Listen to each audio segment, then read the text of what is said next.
This program is a presentation of UCTV for educational and non-commercial use only. Check out our YouTube original channel, UCTV Prime, at youtube.com/UCTV Prime. Subscribe today to get new programs every week.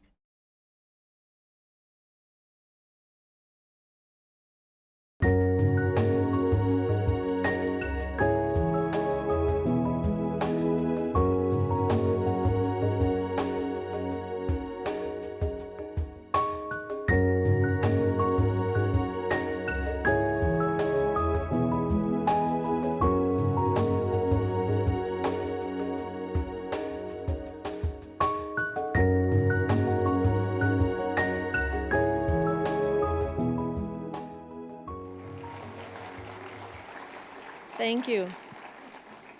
Good afternoon, and thank you for being here today. It is my great pleasure to welcome you to this event in the Chancellor's Colloquium Distinguished Series for 2011-2012.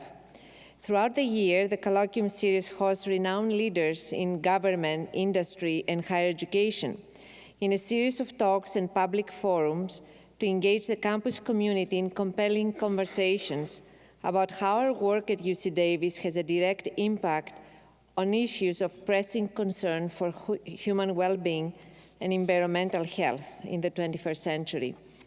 Our distinguished speakers this year came from many fields, such as the humanities, science, and engineering, but they each share one thing in common. They all contribute to a new vision for university-based research and a commitment to transforming that vision into action. I would like now to invite Governor Dukakis and Dean Johnson to join me on stage.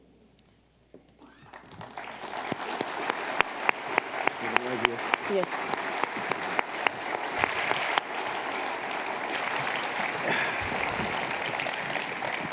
Our format this evening will begin with 5 to 10 minutes of opening remarks by Governor Dukakis, and then a short discussion with our Dean of the School of Law, followed by a question and answer period with the audience, moderated by Dean Johnson. Kevin Johnson is Dean, a professor of public interest law and professor of Chicano Studies. He previously served as the Associate Dean for Academic Affairs. Like Governor Dukakis, Dean Johnson attended Harvard Law School. He has taught a wide array of classes, and in 1993, he was the recipient of the law school's Distinguished Teaching Award. A regular participant in national and international conferences, Dean Johnson has also held many leadership positions in the Association of American Law Schools and is the recipient of many honors and awards.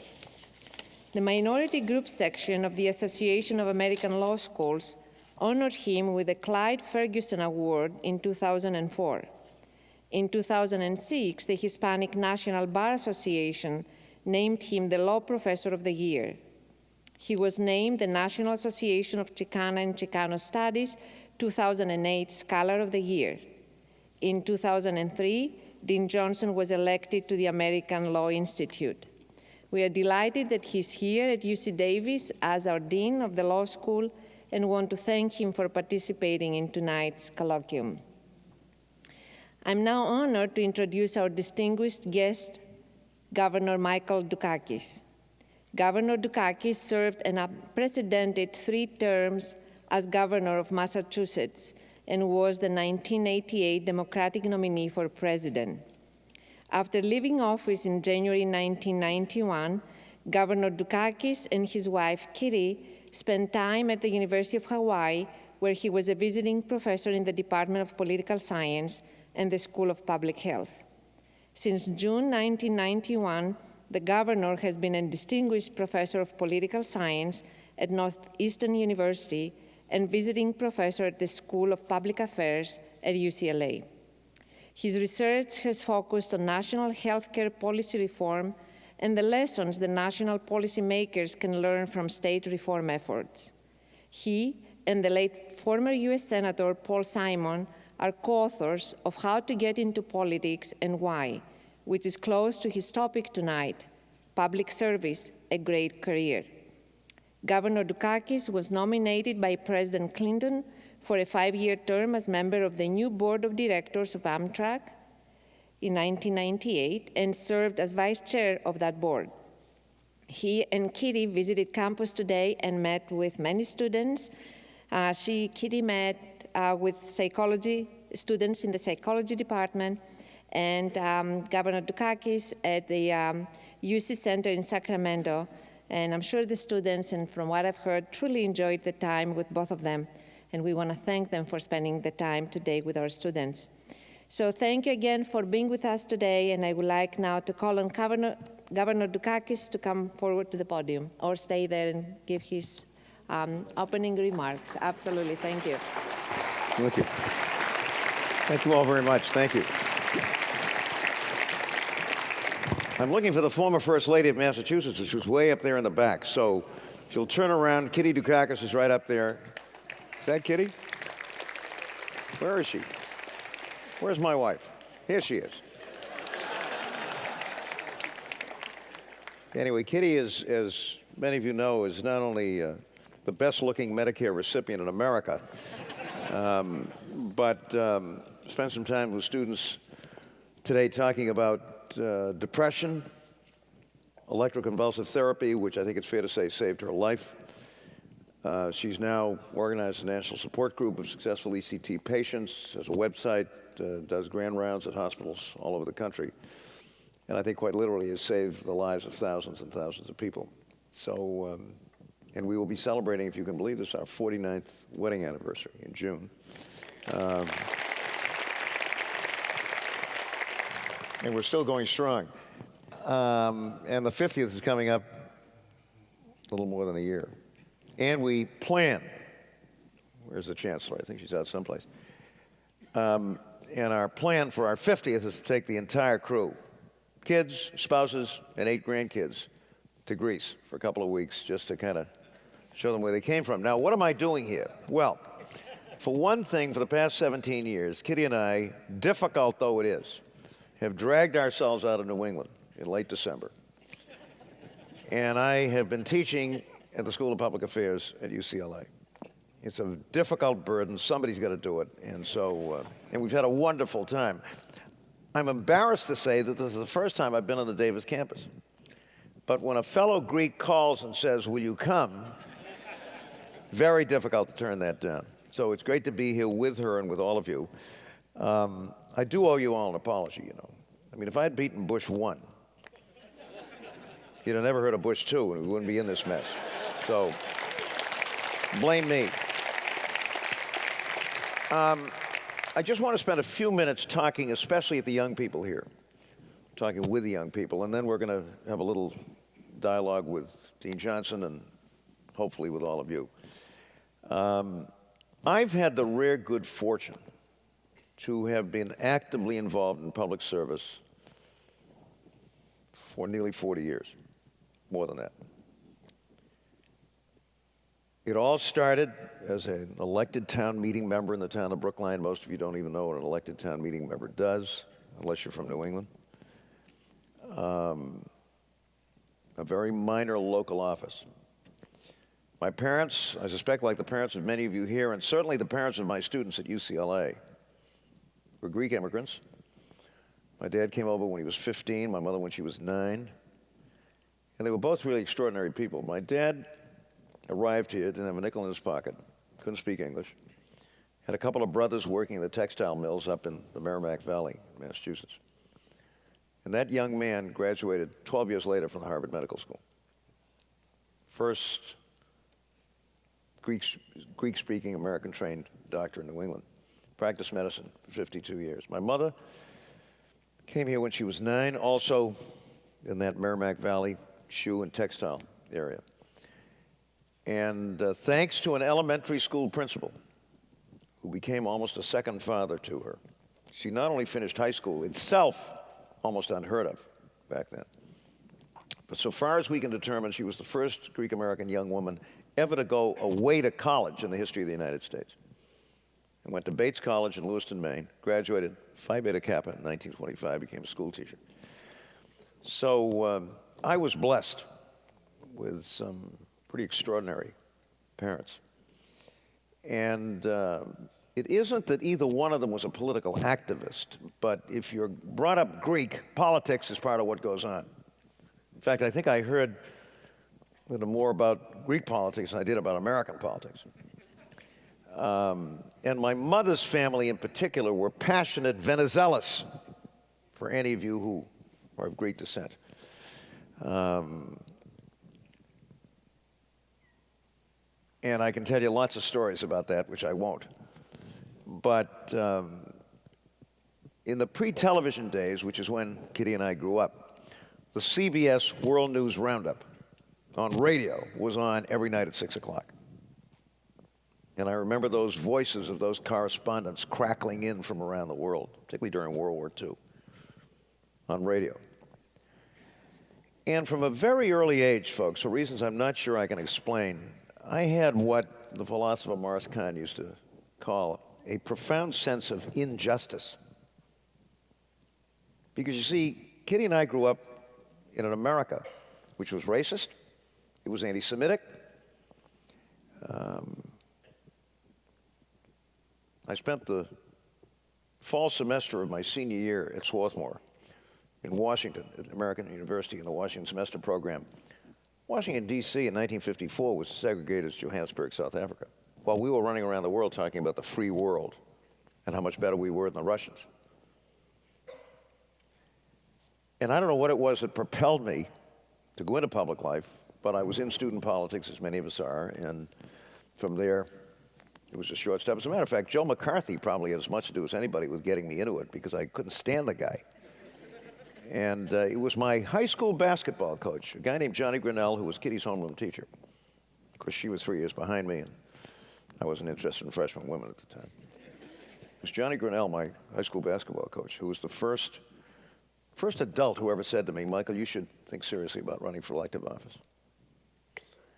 And when I was nominated in Atlanta, 1988, John Grinnell was sitting next to my mother in the family box, watching me get that nomination. And I've had the rare opportunity, folks, to be deeply and actively involved in the public life of my community and state and country now, ever since really I got out of the Army, came back from Korea, and started law school. And there's nothing like it. And what I want to say, especially to those of you who are young and here, as I said to these wonderful interns and Capitol Fellows that I spent some time with at lunch, is that there's nothing like it. I mean, there is nothing more personally fulfilling and satisfying than being in a position where you can make a difference in the lives of your fellow citizens. Now, it's not just politics that gives you that opportunity, but there's nothing quite like politics to give you that opportunity. And it's the most open political system in the world.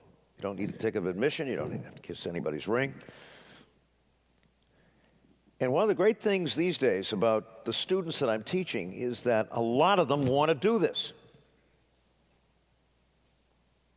which, of course, is wonderfully gratifying to somebody like me and inspiring at the same time.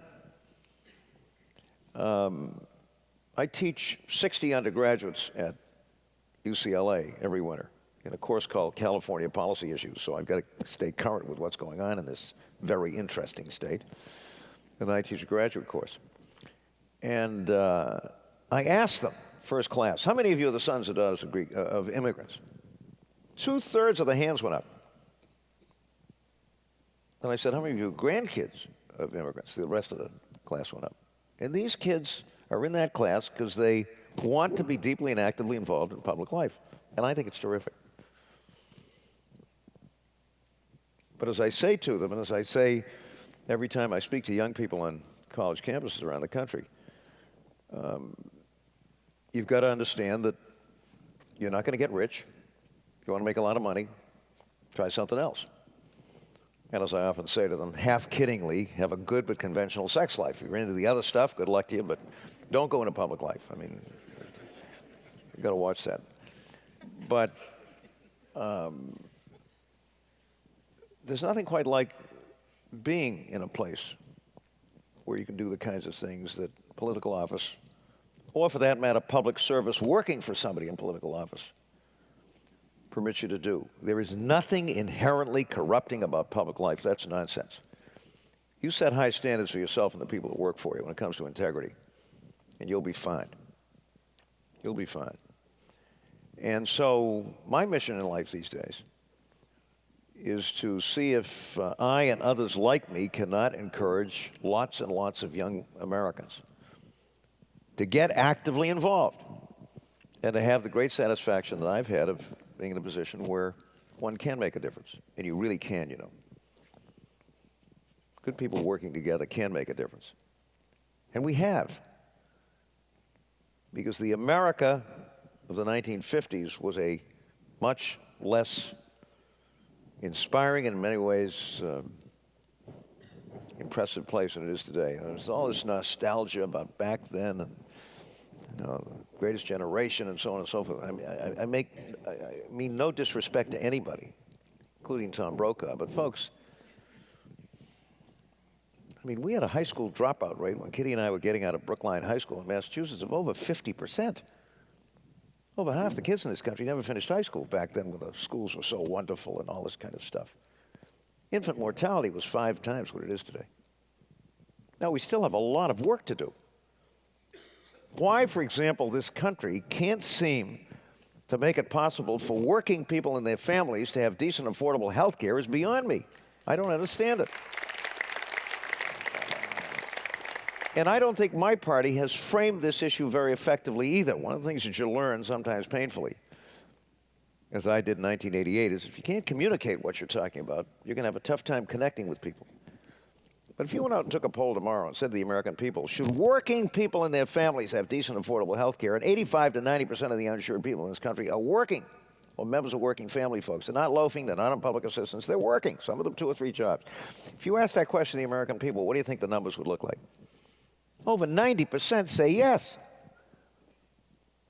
Yet here we are talking about Obamacare and Romney care and all of this kind of nonsense, when every other advanced industrialized nation in the world seems to be able to do this at half the cost that we are spending on a very administratively complex, red tape-ridden system that's driving us all crazy, including our docs and everybody else who are trying to cope with this thing.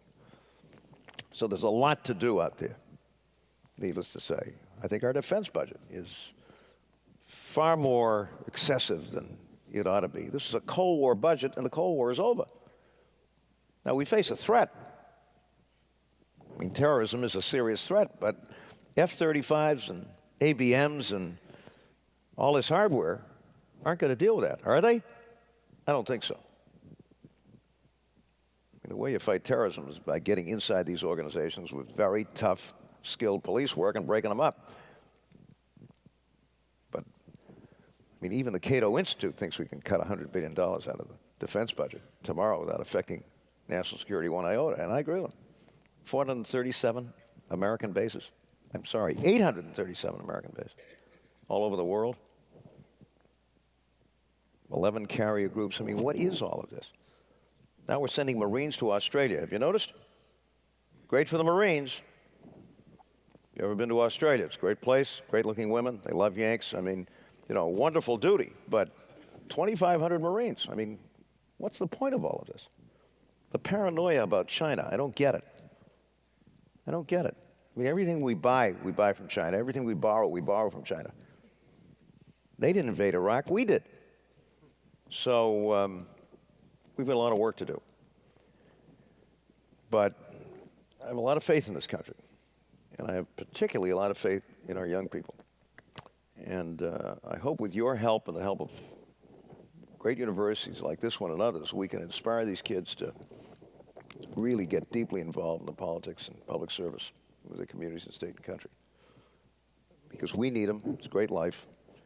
And I think we have the possibilities now of building a great future for ourselves and, frankly, for the world. And I hope we can do that. Anyway, I'm going to stop at this point, go back and sit down, answer a few questions, I guess, from Dean Johnson, and then we're going to invite you all to be a part of this. Thank you.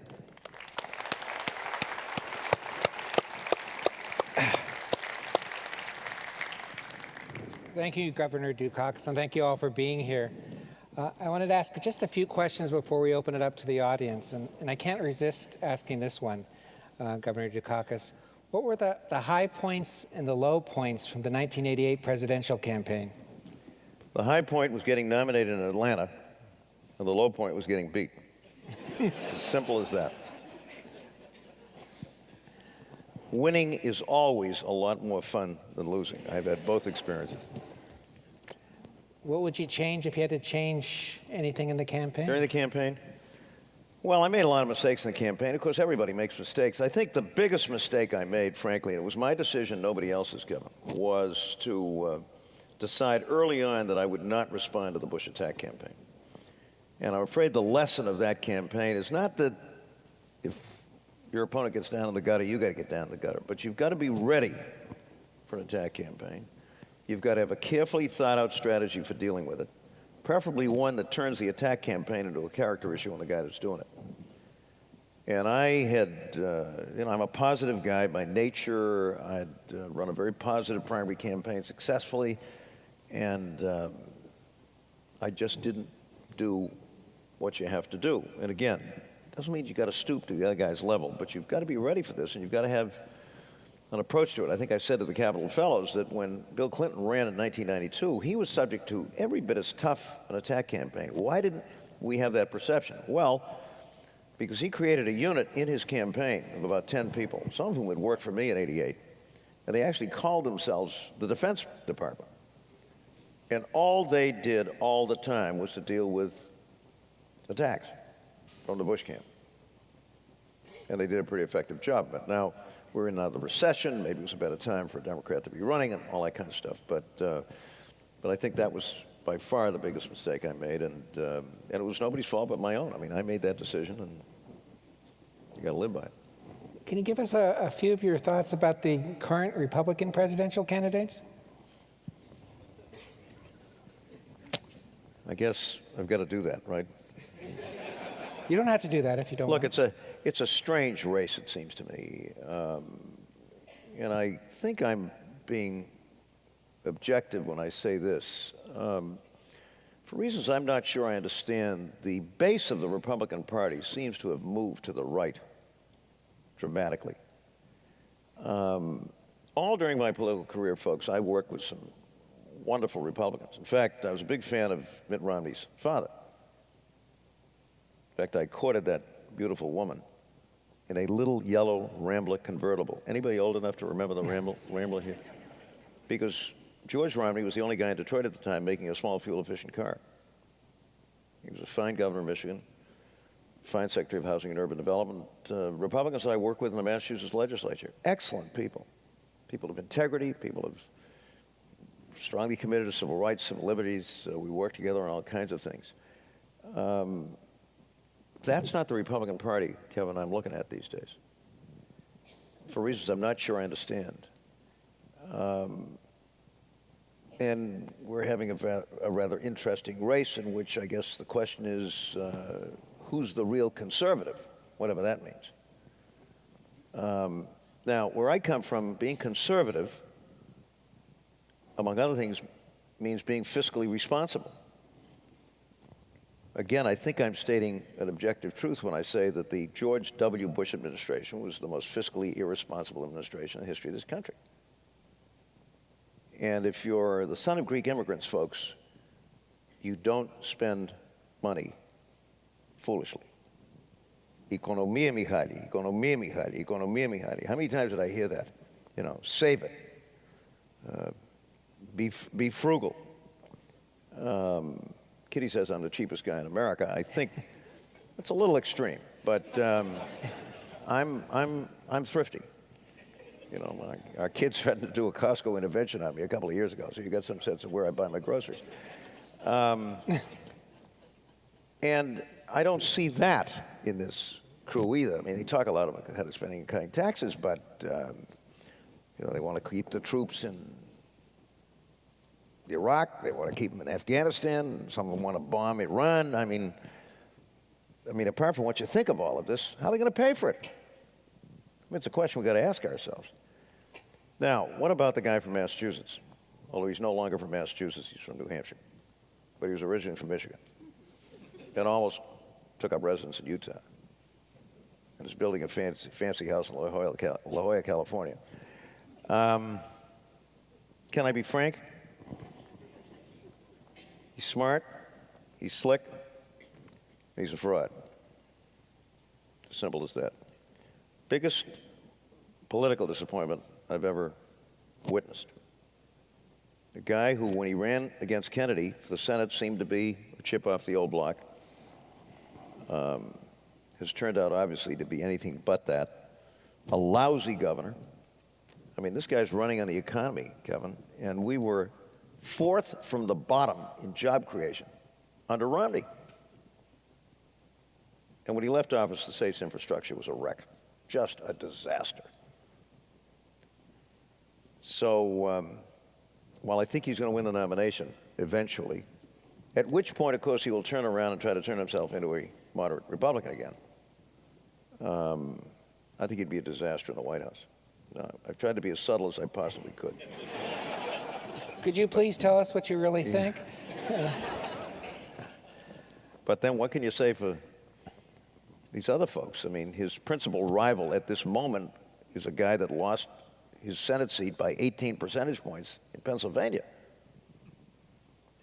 And then there's a badly flawed former speaker there, and then there's Ron Paul, who I must say, at least when it comes to the foreign policy side of things, while I don't agree with his approach to it, I mean, at least is asking for us to carefully scrutinize what it is that we are spending and how interventionist we're going to be. And there are still some people around, including a guy named McCain, who I guess wasn't listening to Bob Gates when he said, remember, just before he left the Secretary of Defense position, any future Secretary of Defense who advises a president to get involved in another land war in the Middle East, said Gates ought to have his head examined. And yet we've got people over there, Kane, Graham, all these guys, talking about another intervention. So it's a strange race, but I don't think the president can take it lightly. As long as the economy, while I think it's improving gradually, is still not where it ought to be, any incumbent is going to be in trouble. And in the meantime, my party's got to pay attention to the Congress, because there's no sense in electing Obama and then re-electing this crew that took over the House of Representatives. So the Democrats better get serious about winning some of these congressional seats, and that includes Democrats in California who have an opportunity to do that. You mentioned in your remarks the importance of health care reform. Well, what do you think of the health care reform passed by Congress and signed by the president? It's okay. It's not my preference. I signed a universal health care bill in Massachusetts in 1988, which was a carbon copy of the Hawaiian Plan, which is a carbon copy of Richard Nixon's health plan.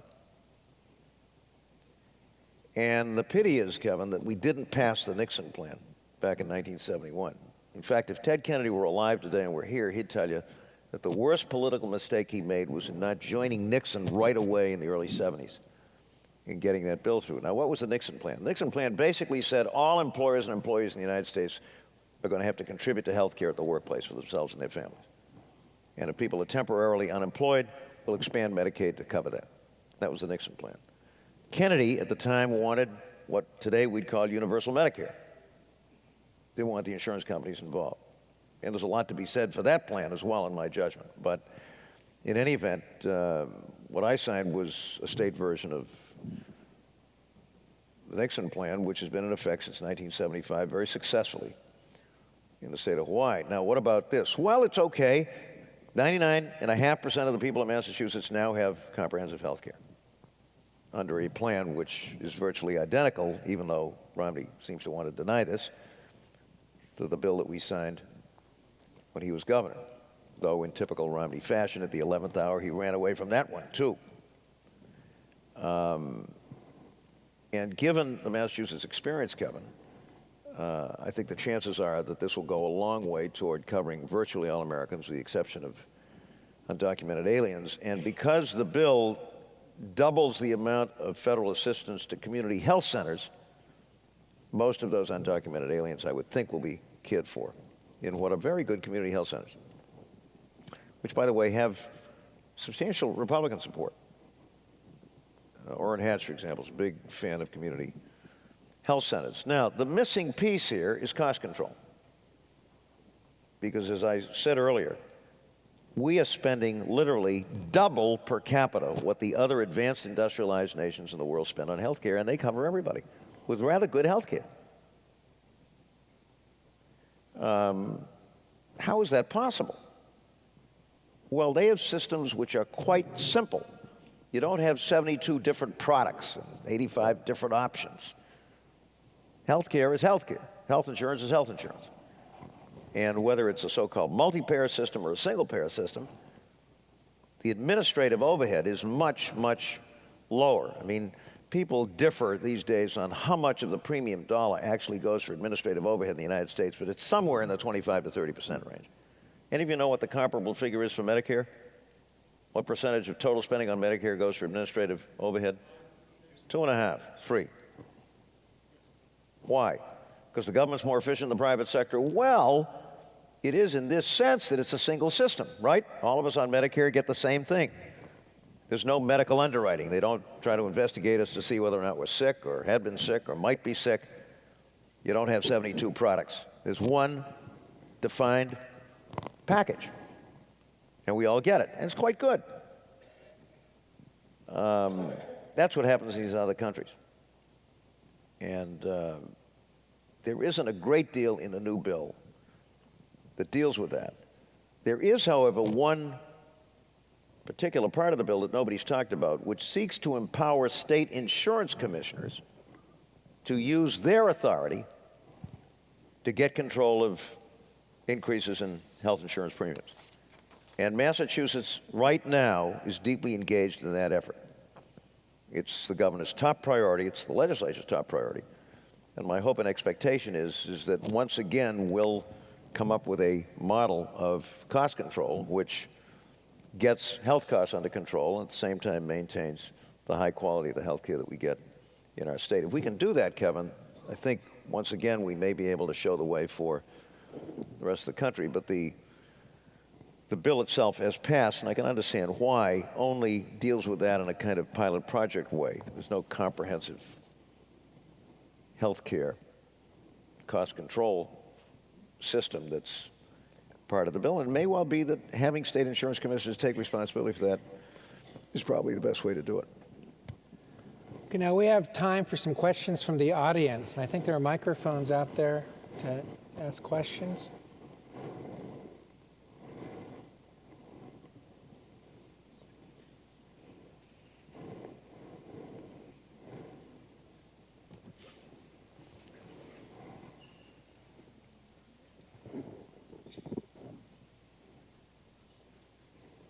A lot of people asking questions.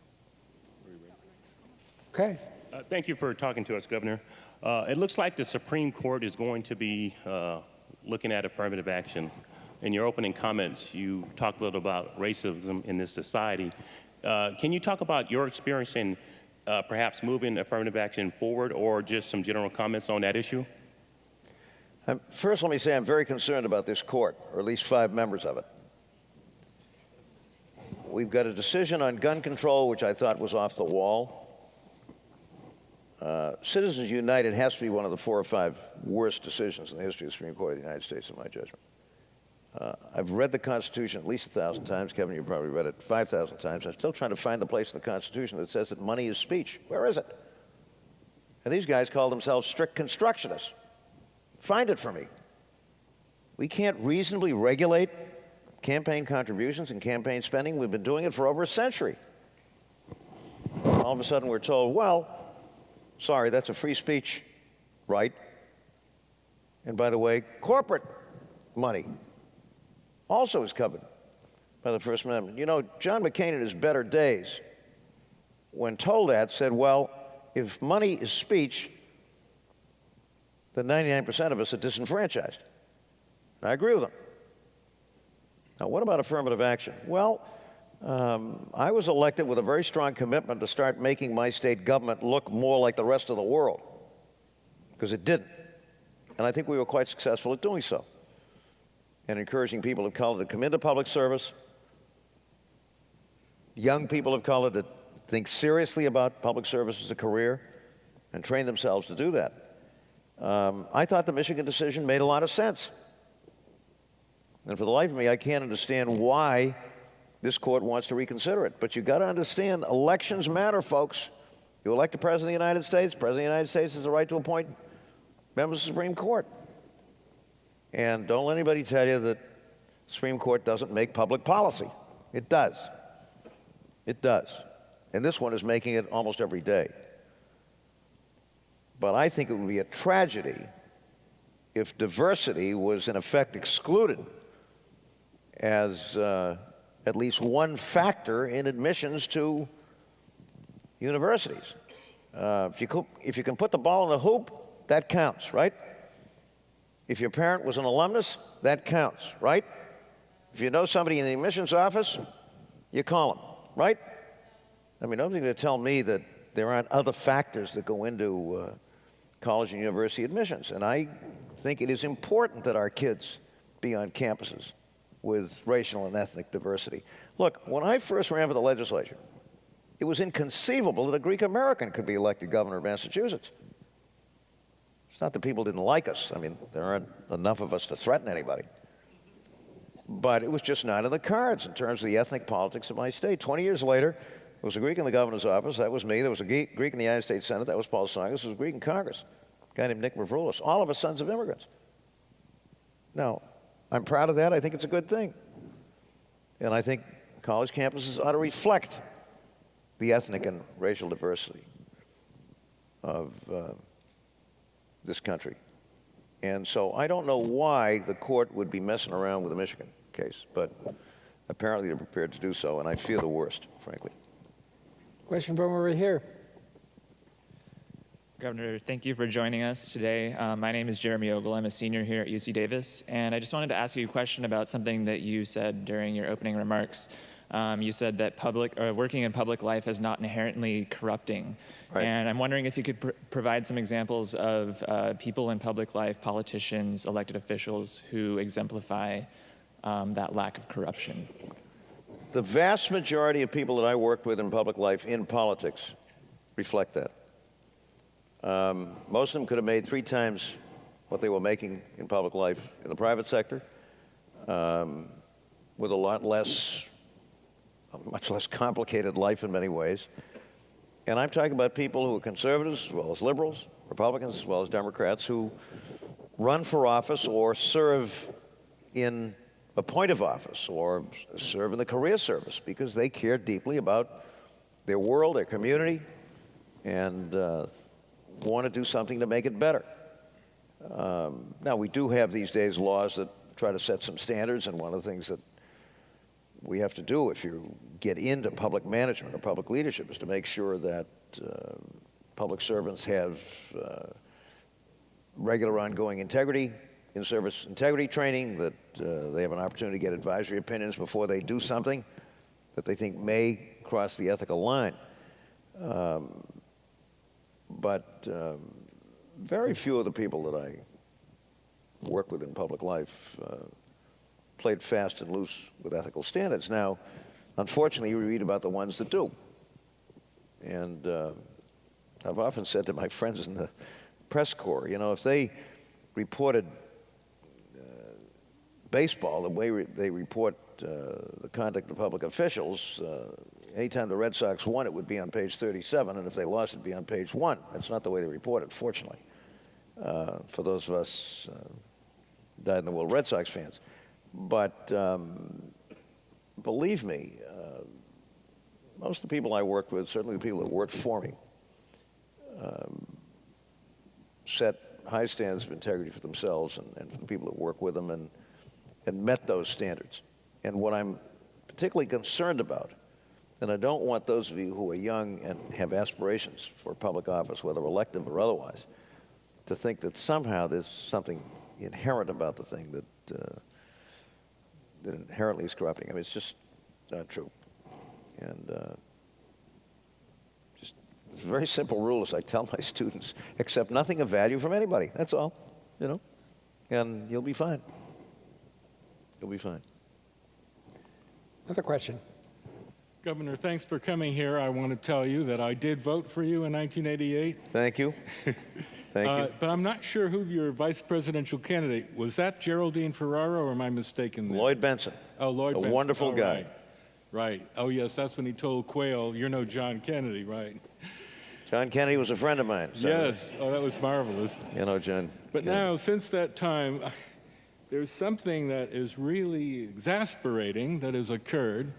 As the polarization between left and right occurs, there's this really awful, what I'll call, anti-government ideology.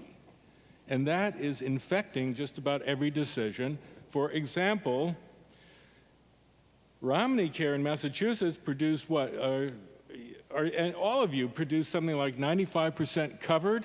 99.5%. Okay, and in Texas, Rick Perry produced only 75% covered or less, and yet it was a badge of honor for Rick Perry not to have such an obtrusive government program, and Romney has to keep backing away. Romney has to keep backing away from his participation in that. I don't understand that, except that the anti-government ideology accounts for that. Similarly, the bailout of the auto industries, I'll just give these two examples, the healthcare and then the auto industry. Bailout of General Motors. And President Obama was excoriated for doing that, and then all of a sudden it became a great success. And yet, Romney, who's from Michigan, because of the anti-government ideology of his base, has to somehow maintain that that was not a good thing. It would have been better if they had gone into a managed bankruptcy, even though there was no credit available to keep them from disintegrating. So I don't understand this anti-government ideology, except that I remember one anecdote of Ronald Reagan, which was, well, I'm going to ask you about the anti-government ideology, but it started, I believe, with Ronald Reagan, which said, the most frightening thing you could hear is someone saying, "I'm from the government and I'm here to help you." He actually made that a cornerstone of his philosophy. You say that often, yeah. So, well, let me say this. Look, how did this happen, this anti-government ideology from it's Reagan been there to now? from the beginning of the Republic. And more recently, we've had, I remember the billboards, get the U.S. out of the UN and the UN out of the U.S. Any of you old enough to remember those? Remember the Impeach Earl Warren billboards? All over the Midwest when I was hitchhiking all over the country in the 50s. John Birch Society, Moral Majority. I mean, it's been there. What's concerning, as I tried to point out earlier, is that the base of the Republican Party seems to have moved there. And this is the first time I can remember even Reagan raised taxes 10 times, you know, after the initial tax cut. Raised the gasoline tax, raised a lot of things. He would say himself that he was never somebody who thought you made sense to go over the cliff when it came to this kind of stuff. George Bush is responsible for the most intrusive national education bill in history. I'm not a big fan of No Child Left Behind, but the fact of the matter is it was a product of a Republican administration. And by the way, with a lot of opposition within the Republican Party. And of course, his principal collaborator on the bill was Edward M. Kennedy. So while it's been a constant in American political life, I think the thing that is so troubling is that it now seems to be at the base of whoever it is who runs the Republican Party. And so a guy like Romney, who ought to know better, and does know better, I think, I'm not sure, maybe he's suffering from some grand delusion, is up there saying, you know, I was a severe conservative in Massachusetts. As Paul Krugman said in the New York Times, you know, when you talk about something that's severe, it's an illness. And I don't see my party moving dramatically to the left. In fact, we seem to be getting more moderate as time goes on. So I think that's just a fact of life. Now, the best way to end this is to beat the daylights out of them in November. And I, you know, so that whoever it is who currently makes up the Republican Party in this country begin to have second thoughts about whether or not that's the right place to be. But look, you folks are Californians. What's happened to the Republican Party in California? I mean, I remember the Tom Keekleys. I remember the Earl Warrens and others. In fact, Warren was nominated by both parties, wasn't he, Kevin? Mm-hmm. Yep. For the governorship. And his two big priorities as governor were highways, transportation, and universal health care for the people of California. And he came very close to getting it. This was in 1947. So clearly something is happening in that party. And all of the moderate Republicans that I used to work with in Massachusetts have either left the Republican Party or joined the Democratic Party because of this anti-government bias that seems to be infecting that party. But, you know, that's what politics is all about. You've got to make your case. You've got to frame these issues in ways that connect with people. That's why I'm so concerned about the health care thing, why the Democratic Party has failed to make this a question of health, decent, affordable health care for working people and their families, which is what it is. I think is a serious mistake on our part. And it's one of the reasons why an issue that should be winning for us isn't. But we've had this threat in American politics for a long, long time. And you saw it during the New Deal. You saw it when Truman was president, Kennedy was president, and so forth. And we've got it now, although I think it's really perhaps more acute on the Republican side than it's been in a long time. Severe. Question from over here. Governor, in California, fewer than 1 in 4 elected officials at all levels statewide is a woman. Can you talk about what you see as the disadvantages of that and how we might engage more women to take the chance to run for office? The answer is very simple. Women have to run for office. Run hard, run effectively, organize well, take precinct-based organization seriously, which neither men nor women seem to me to be doing anywhere near as intensively as they ought to be when it comes to running for political office. The California State Senate that I spent a few brief minutes with today looked very different from the California State Senate that I first walked into many years ago. Awful lot of women there. Probably could use more. But there's only one way you can get elected to political office, and that is to run and win. And we've got a terrific woman running for the United States Senate in the state of Massachusetts today. She can beat Brown, but she's going to have to work, and we're going to have to work as hard as we possibly can to get Elizabeth Warren elected. She's a great candidate. She's a terrific person, but she's not going to win it on television, in my judgment. We've got 2,157 precincts. Every one of them has to have a precinct captain and 6 block captains making personal contact on an ongoing basis with every single voting household in that state. If we do that, she's going to be elected and a great addition to the United States Senate. But it's not going to happen automatically. It takes that kind of work and that kind of effort by all of us. One last question. Governor Dukakis, my name is Sam Hood. I'm a senior here at UC Davis. I want to thank you for coming out to our campus. What are you today. majoring in? Political science and communication. Terrific. And you touched on this briefly in some of your talks today. What I see as the 2 greatest moral failings of this, the wealthiest nation in the world, is that we can't provide affordable access to both healthcare and education to our citizenry. But what concerns me even further is what I see as a culture that no longer values education the way it should be. And this is manifested recently in Rick Santorum saying President Obama is a snob for wanting everyone to get a college education. But also here in California, where I see education as one of the first things to be cut and rising tuition placed on students like it's nothing. How do we as a nation address a culture that doesn't seem to value education the way it ought to be and the way it once was? Both good questions. I've already talked about health care. We're spending more than enough money right now in health care in the United States to ensure every man, woman, and child in the country. Without a doubt. Billions going for administrative red tape and Mickey Mouse and complexity that's not adding a single thing. Kitty did grand rounds not too long ago at the Tufts New England Medical Center in Boston, which is one of our great teaching hospitals. About 400, 450 beds, Kevin. How many people do you think are on staff at Tufts New England doing nothing but collecting, contributing nothing to healthcare? Just collecting.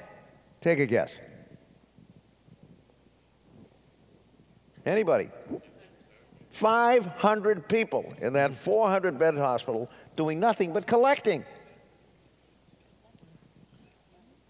Kitty and I, several years ago, visited Lionsgate Hospital in Vancouver, British Columbia. 400 beds. How many people do you think they have on their entire accounting staff, including payroll? 25. No wonder Canadian healthcare is 60%. And by the way, it's damn good healthcare. And everybody gets it. So on the healthcare front, the money's there. Now, do we have the will? Do we have the commitment? Can my party frame this issue in ways that resonate with the American people? I hope so. Now, what about education? Well, again, sorry, you know, in 2 years I'm going to be 80. I feel 30, but I'm going to be 80. Anyway, I talked about the state of education back when Kitty and I were in high school, going to college. We've come miles, folks. We've come miles. I mean, the college-going percentage, the kids coming out of high school, the high school completion rate, doesn't mean we don't have a problem. We do. Got to keep working at it. But I think, I mean, you take polls these days, Americans value education without question. The obvious challenge is, how do we provide it to more and more young people who want to go to college? You had been told, you got to go to college, got to go to college. If you're going to succeed, got to have a college degree, got to go on. And how do we make it possible for those folks to do that? Now, you know, your state faces a big challenge because on the one hand, you've got the best public higher education system in the world, bar none. And it's at the heart of your economic future. Is there any question about that? No question about it. Especially the UC system and this incredible network of great research universities. Why has my state got a 6.5% unemployment rate and it's dropping? Because we've got 120 colleges and universities, including Harvard and MIT and UMass and so on. I mean, it's at the heart of our success in an economic sense. But you have this confounded 2/3 requirement when it comes to raising the money necessary to support that system. I don't know how you function that way. Honest to Pete, I mean, I found it tough enough to provide the resources I thought my state needed with a majority vote to raise taxes and a 2/3 vote in the legislature for a bond issue. But even so, I mean, the people of Los Angeles County, in the middle of a recession, voted to raise their sales tax earmarked for public transportation. What do you think of that? In the car capital of America. Well, I'm an old public transportation guy, as you know. I'm a big fan of the high-speed rail system. Bring me back and we'll have a full session about why you desperately need a first-class high-speed rail system. But I think if you can make the case effectively, even with this 2/3 requirement, people will be supportive of it, and you're going to have an opportunity to see that, Kevin, in November, right? Yes. Since I think the governor is asking for at least an extension of existing taxes. But as I said to the state Senate, and I will close with this, and by the way, you're not alone. Every state does this. As the economy comes back and revenues increase, and you begin to develop a surplus, don't blow it. Put it in a rainy day fund. Pay down your debt. Fund your pension system. And then if you have any money left over, put it into one-time infrastructure expenditures. But don't go down this road again. The chancellor will tell you, we Greeks have an old expression, pathima, mathema.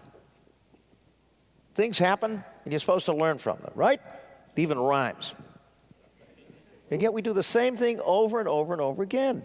And then, of course, when the states are broke, they go to Washington with a tin cup and say, help us, we're broke.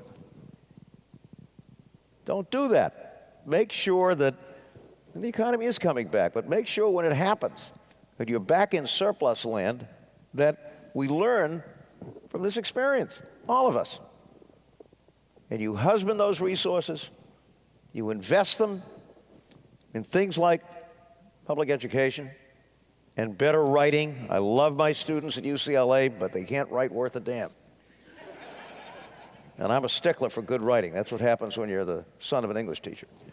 But I'm optimistic about this country.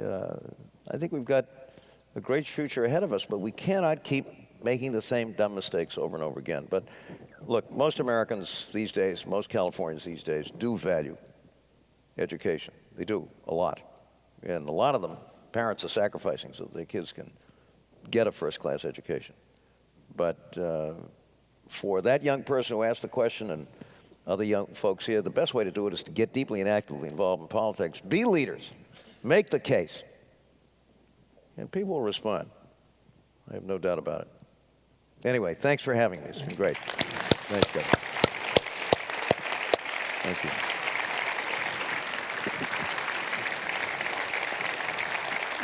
Thank you.